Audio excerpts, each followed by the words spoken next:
عبد الله الحربي من نادي الجبيل بنتيجة 5-1. عندنا على ملعب رقم 2 بيلعب على نهائي وزن المفتوح في الدرجة الأولى. هذا على كاس السفير الياباني. اللاعب رياض سليمان هوساوي بالحزام الأحمر وفيصل عطية الخثعمي بالحزام الأحمر، وكلهم الاثنين من نادي الهلال.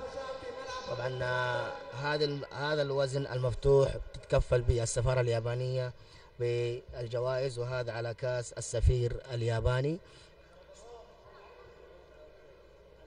طبعا اللاعب فهد الخثعمي لاعب دولي مميز صاحب انجازات، واللاعب ايضا رياض لاعب دولي مميز، وكلهم الاثنين من نادي واحد. طبعا هنا الان الحكم اوقف المباراه واعطاهم انذار لانهم بيعطلوا اللعب، ما في اي تسجيل من قبل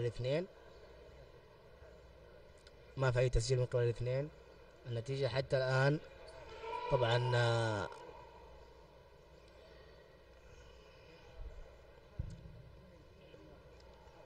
المفترض انه يكون في تسجيل، في حماس، لانه الوزن المفتوح يعتبر وزن الابطال، هو اقوى الاوزان الموجوده.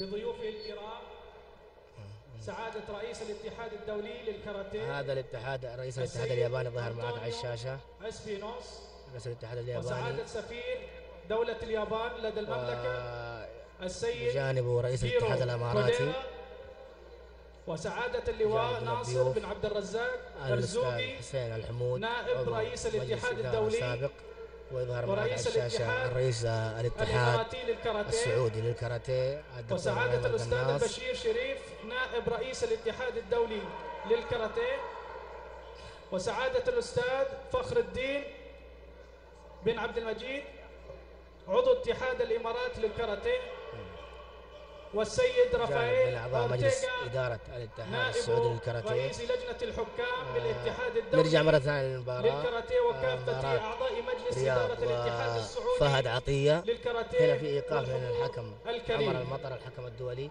في بطولة المملكة المفتوحة. في نقطة لرياض، هذه نقطة بيسجلها رياض.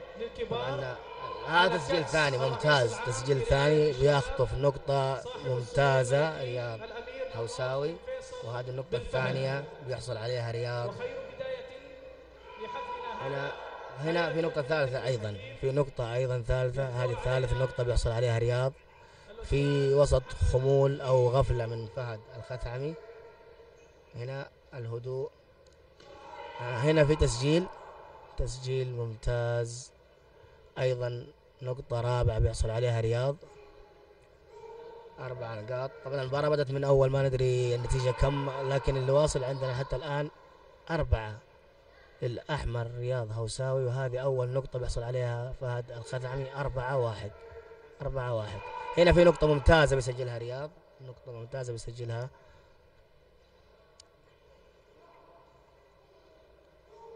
5-1.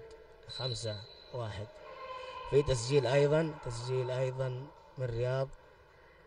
طبعا الحكام لو نلاحظ كل حكم معاه علم أحمر وعلم أزرق، العلم الأحمر يخص اللاعب اللي يلبس الحزام الأحمر، والعلم الأزرق يخص اللاعب اللي يلبس الحزام الأزرق.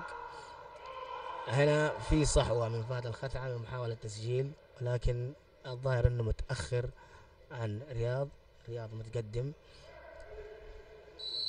انتهت المباراة وبنشوف قرار الحكم ونشوف النتيجة.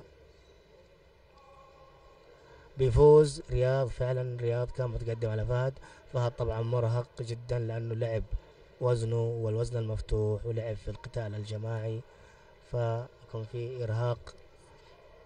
انتهت المباراة، فاز اللاعب رياض هوساوي على اللاعب فهد عطية الخثعمي.